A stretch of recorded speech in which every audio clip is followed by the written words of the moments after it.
When we start to say, I don't have time for the things that we like and are important for us. In my case, if I say, I don't have time for reading, that is a big red flag for me. Or if I don't have time to spend time with my family, or if I say I don't have time to write a thank you note. I love the work I do professionally. My work gives meaning to my life, but my life has other dimensions too. And when we start to be so depleted that we cannot enjoy work, life, we can enjoy taking a break, making a pause, that should be a big, big red flag. Expanding possibilities, the mindset zone. I'm your host, Ana Milikian, and before we start, please remember to visit mindset.zone. Yes, instead of .com, it's .zone to access all the episodes and other amazing resources, all at mindset.zone. And if you want to get the free chapter of my book, Mindset Zone, please go to mindset.zone/book. This episode is a solo episode for the Mindset Zone where I want to share some of my reflections about burnout. Burnout is a topic that I'm working a lot lately in terms of burnout prevention, and especially in the angle of how can we increase our impact of making a positive impact out there in the world while avoiding burnout. And it's very interesting when people ask me, what are you doing now? And I speak, I'm focusing a lot in burnout prevention. I get people nodding. I get people saying, that is really important. We need that. And I still have to find a person that asks me, what is burnout?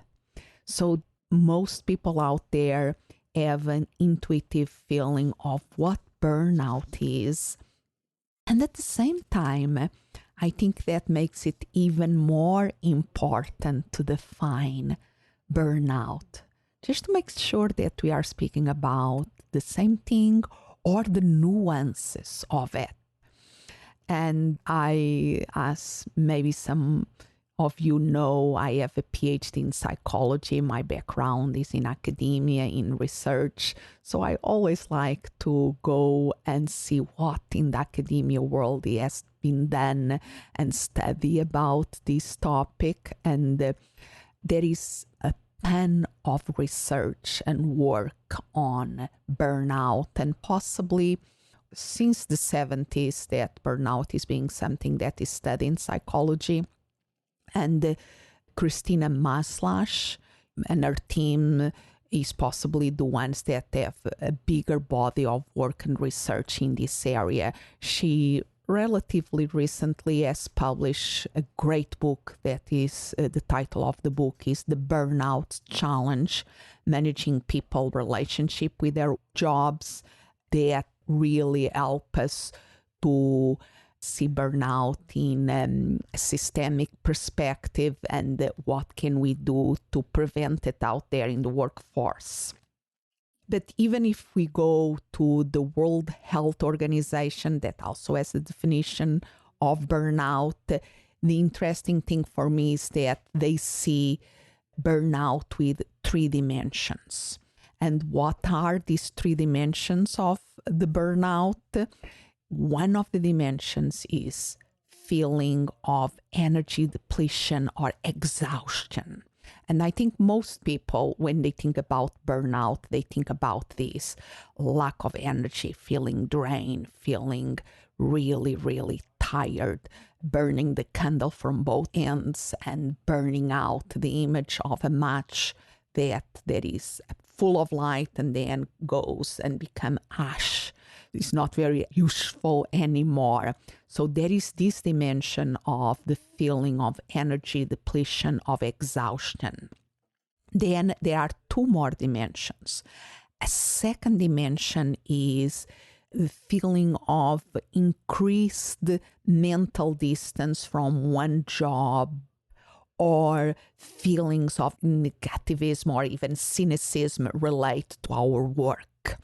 And that is very interesting to realize. This dimension is like we disconnect from our purpose.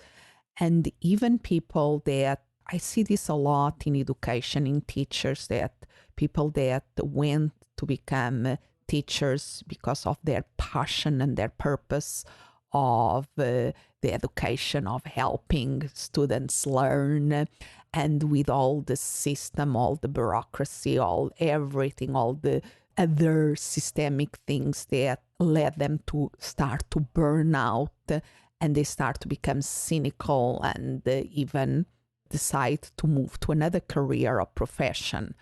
So that is a dimension that we have to take in consideration. So the first dimension is the feelings of energy depletion or exhaustion. The second dimension is that the increase of mental distance from our work, that sense of disconnect, that it can even become cynicism. And then a third dimension is reduced professional efficacy. We don't feel that what we are doing is producing results or being efficient. We feel that we are just dragging. So these three dimensions is really allow us to have a more nuanced conversation about what burnout is, and even expand it like we are expanding nowadays, not just being for the occupational phenomenon like is defined by the World Health Organization, but we can have burnout as parents, as people. We can burn out with whatever we do. We can burn out.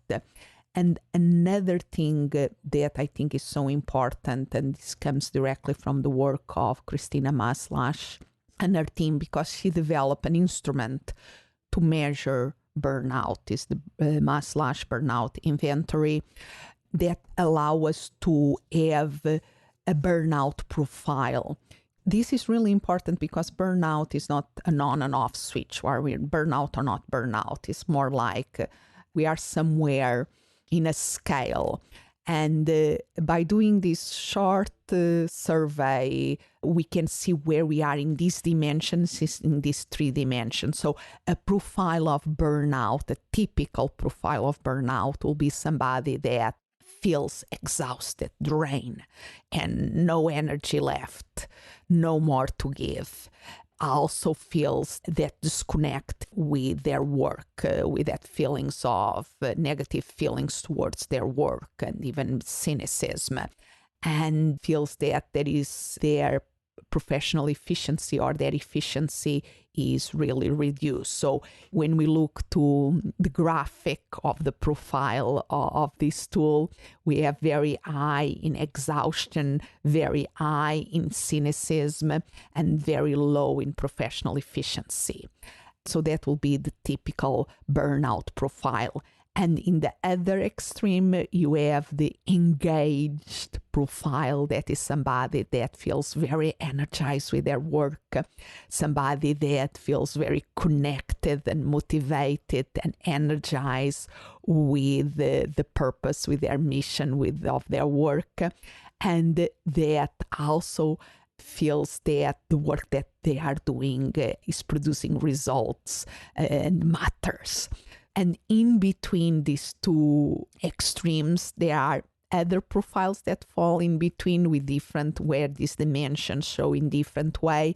And the one that I'm more fascinated about is one that is the overextended.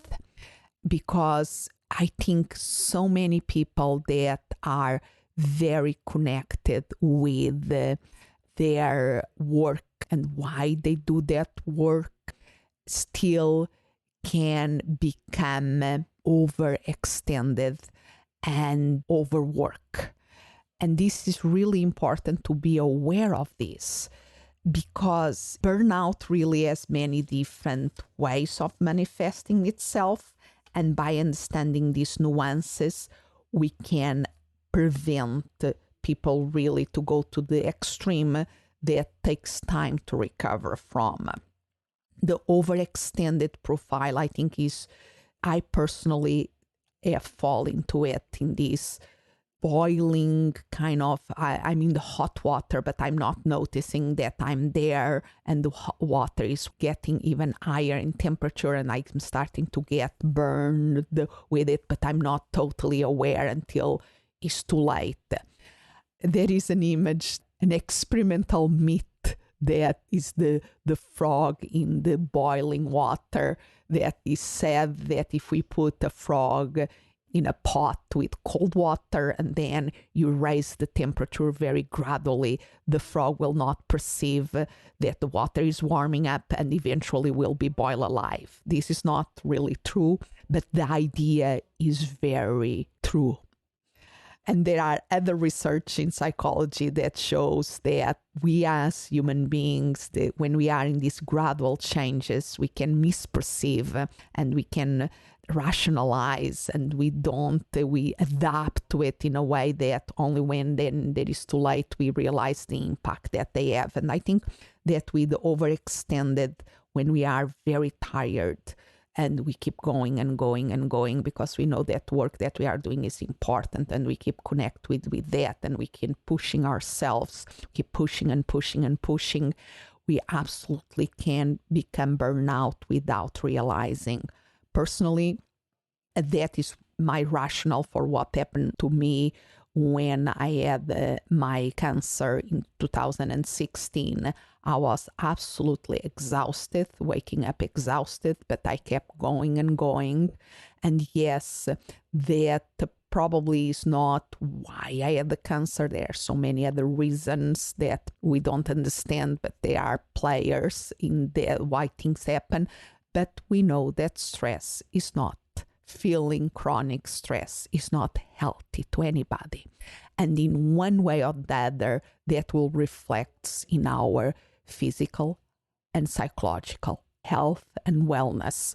So I really now in a mission of helping us identify where we are in terms of overextension of ourselves, in terms of seeing if we are connected with our mission and how effective are we.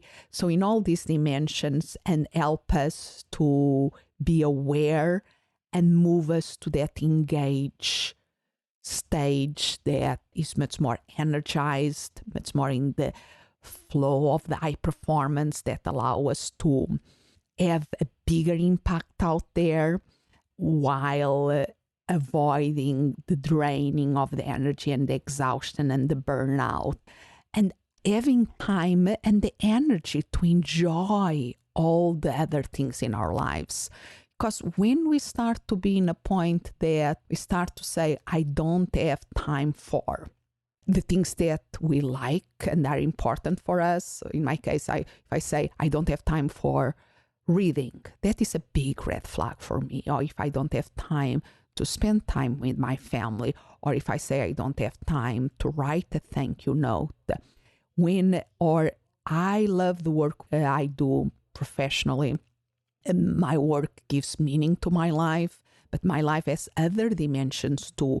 And when we start to be so depleted that we cannot enjoy work, we can enjoy life, we can enjoy taking a break, making a pause, that should be a big, big red flag.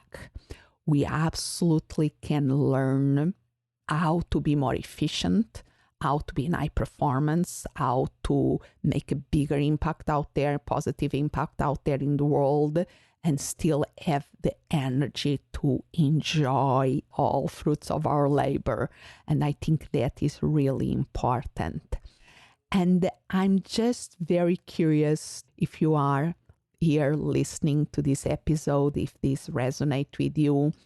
Maybe you find yourself very busy, I don't have time.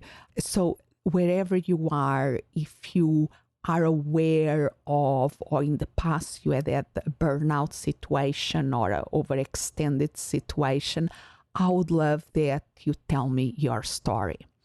Please feel free to email me. You can email me at Ana, A-N-A, at mindset.zone. I repeat, Ana, A-N-A, at mindset.zone, and tell me your story. Tell me how you overextend yourself, how you start feeling the symptoms of burnout, and what have you done about it. Because the burnout can show in so many different colors, varieties, and shapes that is really important that we are aware of it and that we have this conversation, that we realize what we can do as individuals and how we can change the systems where we are to prevent burnout. Because when somebody falls into a burnout situation, is really a signal that something of the system, the structure that we are creating is really not the best one. And there is absolutely many things that we can do at an individual level to help ourselves and also change the system to avoid that to happen. It's like if we are the frog on the boiling water, absolutely we want to jump out of the hot water, but we like to prevent that water of being so hot in the first place too. So with that, please connect with me, tell me your story, because I really believe if we learn how to increase our positive impact out there while preventing, while avoiding burnout in ourselves and in the people around us, we can make a bigger positive impact. We can unleash our human potential out there in a big way, and in a way that we can enjoy the results and enjoy our life more fully. So keep out there making a difference, and I would love to hear from you. Expanding possibilities, the mindset zone. Thank you for listening, and remember to visit mindset.zone. Yes, instead of .com, it's .zone. There you can find all the episodes and other amazing resources, all at mindset.zone. And if you want to get a free chapter of my book, Mindset Zone, please go to mindset.zone/book. As always, I'm so grateful you are here. Expand what's possible for you, for the ones around you, for the world.